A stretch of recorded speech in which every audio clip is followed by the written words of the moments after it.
Hey, so in every single purchase you make, whether it's a coffee or a car, there's this hidden value, a kind of secret win for both you and the person selling it.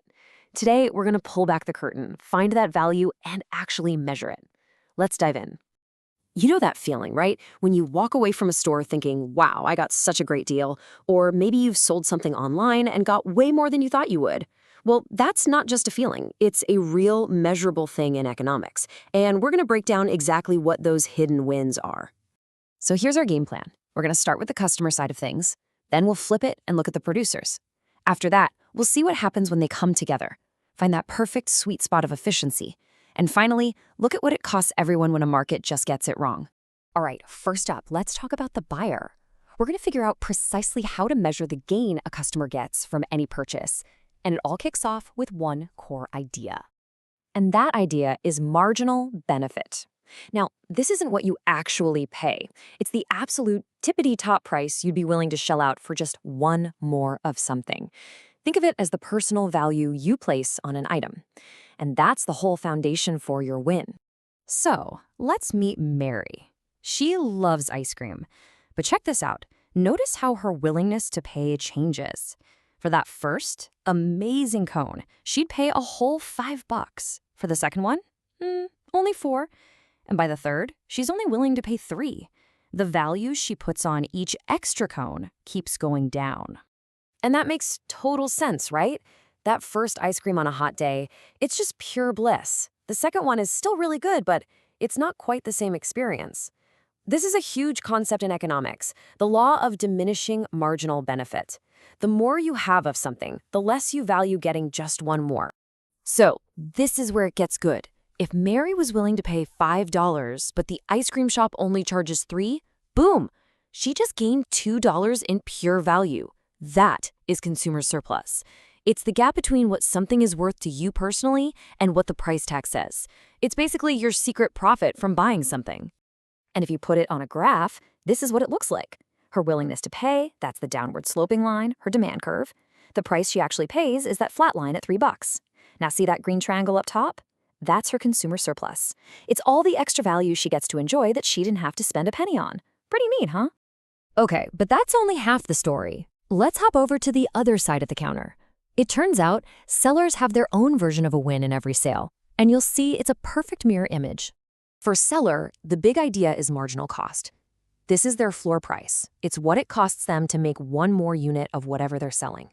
They absolutely will not sell for less than this, because if they did, they'd actually be losing money on that specific sale. And this is John, our ice cream guy. Check out his costs. They're going up. The first cone only costs him $1 to make, but the second one costs $2, the third costs 3, and so on. This is super common. As you ramp up production, it often gets a little more expensive to crank out each extra item. So for that second cone, John absolutely has to get at least $2 for it. That's his minimum supply price for that unit. It's not about what he wants to get, it's about what he needs to get just to break even on that one cone. And here's his magic moment. If John's cost is $2, but he sells that cone for the market price of $3, he just won $1. That is producer surplus. It's the difference between the price he got and the absolute minimum he would have accepted. It's his hidden profit on the sale. Visually, it's the other half of the picture. John's rising costs create that upward sloping supply curve. The market price is that flat line sitting above it, and that orange triangle sandwiched in between. That's his producer's surplus, all the extra cash he earned above and beyond his rock bottom costs. Okay, so we have a win for the consumer and a win for the producer. This is where it all comes together. Let's put Mary and John in the same market and see how their separate little wins combine to create something much bigger, value for everybody. This is really the beauty of how a market works. So when you take the consumer's win and add it to the producer's win, you get this thing called total social surplus. It's basically a measure of the total value created by this trade. It's how much better off we all are because this simple transaction was able to happen.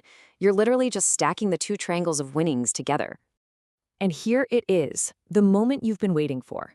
Probably the most famous graph in all of economics. Where that supply curve crosses the demand curve, that's our market equilibrium. That whole space between the two curves represents the total value created. The top half is the consumer's win, and that bottom half belongs to the producers. It's the whole shebang, a complete picture of the value created by a simple market. But here's a question. Is this the best possible outcome? I mean, how do we know we're squeezing every last drop of value out of this market? Well, economists have a very clear goal in mind for that, and it's called efficiency. And it's actually pretty simple. A market is considered efficient when it makes that total surplus, that big combined area of winnings for everyone, as large as it can possibly be. The goal is to make the pie as big as possible before we worry about how to slice it. And the secret, the absolute key to hitting that efficiency sweet spot, is this simple condition. It happens right where supply meets demand. It's the exact point where the value to the very last consumer is perfectly equal to the cost for the producer. If we make any more or any less, we start leaving value on the table. Which brings us to our final and maybe most important piece of the puzzle. What happens when the market misses, when it doesn't land in that perfect, efficient spot? What's the real cost of getting it wrong? Well, that cost has a name: dead weight loss. And this is a really powerful concept. It isn't that money just moves from one person to another. No, this is potential value, potential surplus for both consumers and producers that just vanishes. It evaporates into thin air because a good trade didn't happen or a wasteful one did. Just look at these two ways things can go wrong. On the left, we're not producing enough. See that little triangle? That's a gap where Mary's benefit is still higher than John's cost. A win-win trade should be happening there, but for some reason it isn't. That's lost value. Now, on the right, we're producing too much. John's cost is now higher than Mary's benefit. Those trades are actually a waste of resources. And that triangle, that's pure lost value too. Both are just winnings left on the table. Which leaves us with one last really interesting question. We've just seen how a perfect, competitive market can maximize the total value for everyone involved.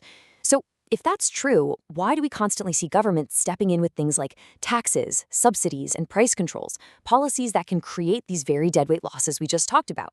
Well, figuring that out, that's a topic for another day. Thanks for joining.